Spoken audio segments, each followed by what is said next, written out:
Welcome to the Salmon Runs YouTube. Enjoy the video. In this video, I will show how to replace a mirror on a Nissan Altima. First, let's prepare for the task. You will need a few basic tools, including a trim removal tool, a ratchet with a 10mm socket, and a screwdriver. Make sure you have the correct replacement mirror for your vehicle. Always work in a safe area, so park your Altima on a flat surface and set the parking brake.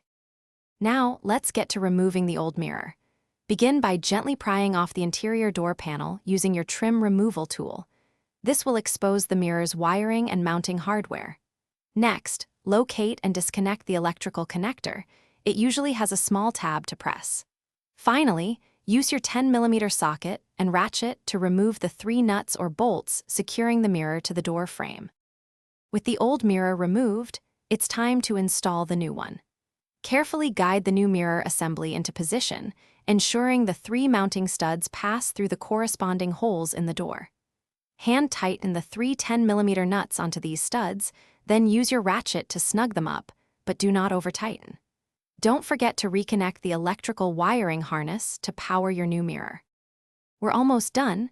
Carefully reattach the interior door panel, making sure all clips snap into place and any screws are reinstalled. Before you hit the road, it's crucial to test your new mirror. Check all power adjustments, and if your mirror has a turn signal, verify that it functions properly. Ensure the mirror is securely mounted and fully operational for a safe driving experience. Thanks for watching. Consider subscribing if we helped you.